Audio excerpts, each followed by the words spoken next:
Daí, pessoal, mais uma resolução. O gráfico mostra a variação percentual do valor do Produto Interno Bruto, o PIB, do Brasil por trimestre em relação ao trimestre anterior. De acordo com o gráfico, no período considerado, o trimestre em que o Brasil teve o maior valor do PIB foi. Então, assim, ó, pergunta qual foi o período em que eu encontro o maior valor do PIB. Eu preciso aqui comentar duas coisas. Primeiro, que esse exercício ele tem um toque aí também de raciocínio e ele também tem uma levada para um raciocínio incorreto. Porque existe uma tendência, eu tenho um gráfico aqui, ó, que indica a variação percentual do valor interno bruto por trimestre. Olha só, é por trimestre em relação ao trimestre anterior. Então, este gráfico é um gráfico de variação percentual, não é um gráfico de valor percentual. Então, ele indica o quanto vai variando de um semestre para o outro. Por exemplo, aqui, ó, eu tenho menos 1,92, ou seja, houve uma queda de 1,92% em relação ao trimestre anterior, que seria aqui, ó, o anterior, seria o terceiro trimestre do ano de 2008. Então, em relação ao terceiro trimestre de 2008, que não aparece aqui no gráfico, houve uma queda no Produto Interno Bruto. E aí, depois dessa queda, houve só um aumento, porque todos os valores aqui, ó, são positivos. Então, nota que o PIB ele só foi aumentando. Ó, sempre de um trimestre para o outro, o PIB está aqui em um movimento crescente, porque todas as porcentagens são de aumento. Então, aí que vai entrar o raciocínio, como eu te falei, o raciocínio de lógica. Primeiro é a pegadinha, né? Tem que cuidar para não ficar tentado para marcar aqui, ó, o maior valor e aí falar sobre o terceiro trimestre de 2009, que inclusive nem consta, né, nas alternativas.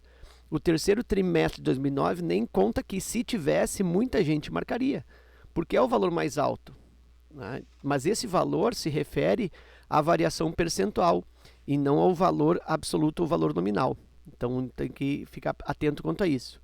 Mas como eu te falei, o gráfico mostra sempre um crescimento do PIB, né? Então está tendo um crescimento em sequência. Vou colocar aqui para ti como se eu fizesse um gráfico do PIB em relação ao tempo. Olha só, então vou criar aqui um outro gráfico auxiliar para ajudar no entendimento. Olha só, aqui é o eixo X aqui e vou colocar aqui o eixo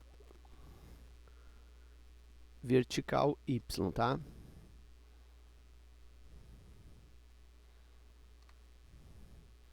Então eu vou colocar assim, ó, que aqui eu tenho o valor do PIB propriamente, agora sim não é variação, é o PIB em si, e aqui eu tenho o tempo decorrido em trimestres. Então aqui primeiro trimestre de 2009, segundo trimestre de 2009, terceiro trimestre de 2009, quarto trimestre de 2009, primeiro de 2010, segundo de 2010, terceiro de 2010, quarto, faltou um pouquinho aqui para o último. Como esse PIB está sempre crescendo, né, então ele houve uma queda no início aqui, ó, de um valor qualquer aqui, ó, houve uma queda, mas depois ele só foi aumentando. O que acontece é que às vezes aumenta mais e às vezes aumenta menos. Ó, às vezes é um aumento mais deitado, um aumento menor, aí depois aumenta, mas nota que foi sempre tendo um aumento. Então significa que o valor maior do PIB é lá no final, já que está sempre aumentando, o valor maior do PIB é o último valor, que nesse caso se refere ao primeiro trimestre de 2011, que é o valor final. Então, embora aqui, ó, eu tenha esse valor 1,1 bem abaixo lá do 2,57, nesse ponto aqui é onde o valor do PIB está mais alto, porque ele sempre veio crescendo. O que muda é o percentual de crescimento, mas veio sempre crescendo. Então, o último valor automaticamente é o valor maior. Portanto, primeiro trimestre de 2011, isso eu fico na alternativa E. Ok? Então era isso. Eu espero que esta resolução contribua no teu estudo. Fica meu forte abraço. Te agradeço pela visita ao canal e até a próxima.